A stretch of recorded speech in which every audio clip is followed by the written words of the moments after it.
Le monde mystérieux des ondes électromagnétiques.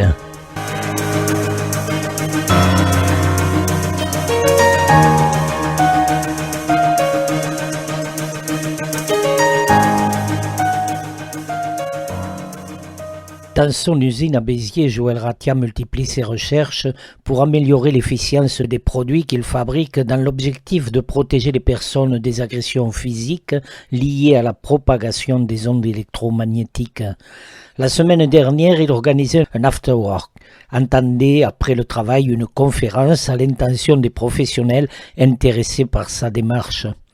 De nombreuses questions, quelques démonstrations, des explications relatives à l'utilisation des divers appareils, bref, de l'aveu des participants, un instant instructif qu'ils mettront à profit pour le service ensuite qu'ils proposent à leur clientèle. Quelques réactions. Joël Ratia, bonsoir. Et bonsoir Jo, ça nous a fait plaisir que tu sois chez nous ce soir pendant cette démonstration. Convivialité, le signe premier de cette maison, la maison Apsoplug avec tout ce matériel, avec cette véritable usine qui se trouve à Mercoran. Ce soir, tu avais invité quelques personnes à regarder et à comprendre ton matériel, comment il fonctionne, comment on peut arrêter des ondes électromagnétiques qui, comme nous le savons, sont nocives pour le corps humain. Bah oui, alors ce qui s'est passé ce soir, c'est qu'on a voulu essayer d'avoir des professionnels, des gens qui connaissaient déjà le sujet. Donc là, c'était bien de pouvoir approfondir parce que, ils ont des fois aussi quelques a priori. Donc nous, ça nous permet de montrer avec des oscilloscopes, des machines, un peu ce qui se passe. Et je suis super content de la soirée. Voilà. Des informations, pas encore un technicien. Et je pense que là, il n'y a pas espoir que je le devienne un jour.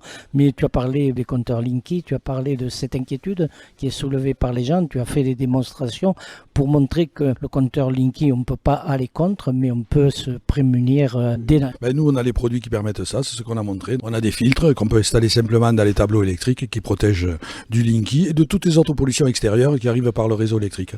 Alors en plus, ce qui est très intéressant, c'est que quand on installe une protection comme ça, au début on l'installe, mais au bout de quelques temps, on s'aperçoit que tout compte fait dans le bien-être, on a eu raison de l'installer. Ce qu'on connaît de toi, bien entendu, c'est les produits que tu vends, mais ce qu'on connaît moins, c'est ta capacité à la recherche, qui est une véritable passion, je le rappelle. Et aujourd'hui, tu te penches sur un autre problème, c'est celui qu'ont soulevé des éleveurs sur les vaches. Ah oui, effectivement, oui. On a développé un système qui permet de détecter dans le corps d'une vache les réactions électriques aux ondes électromagnétiques de la vache ou aux lignes haute tension. C'est-à-dire que quand une vache s'approche d'une ligne haute tension, ce système, c'est un collier qui, si dans le corps de la vache il y a des réactions électriques, va émettre une alarme, un son alarme ou un signal lumineux. Pour dire que à ce moment-là, peut-être à 200 mètres de ligne, à 100 mètres, à 50 mètres, le corps de la vache réagit.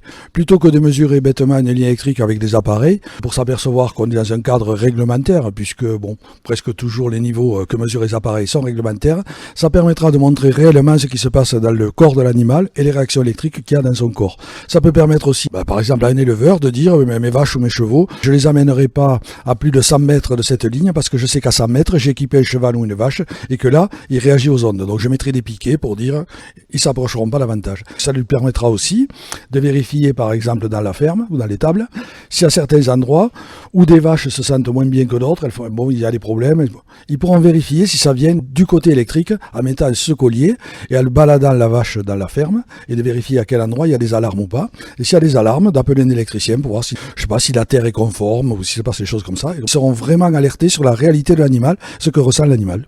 Alors pour l'information, et je terminerai là-dessus, Joël, tu l'as expliqué aussi, tu ne commercialises pas directement ton produit à partir de l'usine, il est visible sur d'abord ton site et puis il est indiqué les personnes qui peuvent le vendre.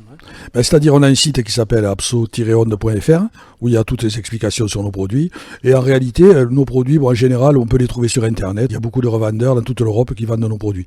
Si quelqu'un est vraiment intéressé peut nous appeler, on peut lui conseiller un revendeur et on leur donnera l'information. Joël, bonne soirée, merci encore une fois. Le vin rosé était bon. J'espère qu'il n'est pas attaqué par les ondes. Ici non. Et tu sais qu'on installe aussi des absorbeurs dans des caves coopératives pour le vieillissement du vin où on bloque la réaction de l'eau, ce qui fait que le vin en fût de chêne peut vieillir sans arôme, par exemple, de champignons. Je dis ça comme ça. Très bien. Alors moi c'est David Ferrer et je suis gérant de Santé Bio Europe. un site internet où je vends des compléments alimentaires et j'ai beaucoup de personnes électrosensibles qui sont intéressées par ce genre de produits. Monsieur Ratia vient de décrire un petit peu les effets sur ce réseau électrique qui est l'ennemi des électrosensibles. Quelle est votre impression? J'ai appris pas mal de choses que je ne connaissais pas du tout et en même temps j'ai appris comment pouvoir moi l'expliquer à mes clients derrière. Il a très bien expliqué et du coup je vais pouvoir moi le réexpliquer derrière dans le bon sens du terme. Est-ce que votre sentiment, c'est de vous en prémunir et éventuellement, comme le disait M. Ratian, mettre un Apso plug sur une prise dans votre chambre? C'est la première chose que je vais faire, oui, tout à fait. Et sur le compteur électrique aussi, l'Apso Magnette. Convaincu, oui. Convaincu. Merci beaucoup. Mais de rien. Xavier, géobiologue. L'Apso plug, est-ce qu'il vous a convaincu? Et M. Ratia, sa démonstration. C'est un très bon outil. C'est un outil indispensable à l'heure actuelle, parce que le problème qu'il y a, c'est que les ondes électromagnétiques provoquent une rupture de la barrière hématocéphalique au niveau du cerveau, ce qui fait que, par exemple, les métaux lourds, les toxines, peuvent passer dans le cerveau et provoquer des cancers et des tumeurs dans le cerveau. Donc c'est très important de se protéger à ce niveau. Donc, électrosensible ou non, des précautions sont à prendre parce que le réseau électrique, il est dans les maisons. De toute façon, ensuite, si vous ne prenez pas de précautions, en quelques années, vous allez vous retrouver avec des gens qui vont se retrouver avec une tumeur du cerveau et qu'il faudra opérer. Et à ce moment-là, ils vont être vraiment électrosensibles. Convaincre les gens qui ne connaissent pas le produit, d'une part, est-ce que vous vous sentez, vous, un ambassadeur de ce que vient de dire M. Ratia? Pour moi, c'est un outil de travail. C'est un outil de travail parmi d'autres, mais c'est un outil de travail indispensable parce qu'à l'heure actuelle, nous sommes dans une société qui se sert de l'électricité, qui ne sait pas se servir de l'électricité, qui ne la comprend pas. Et donc on fait n'importe quoi. Une expérience aussi a été réalisée au niveau du compteur Linky, parce qu'on sait pertinemment ce que ça a engendré au niveau de certaines réactions. Il est très dangereux le compteur Linky. Il n'y a pas de seuil en dessous duquel il n'y a pas de danger. Joël Ratia a indiqué que même si on refuse un compteur Linky, qu'on se trouve dans un environnement de compteur Linky, finalement on n'est plus à l'abri. Si on refuse un compteur Linky, il faut à ce moment-là vivre dans le Larzac. Là, on n'aura pas l'inconvénient des compteurs Linky du voisinage. Merci.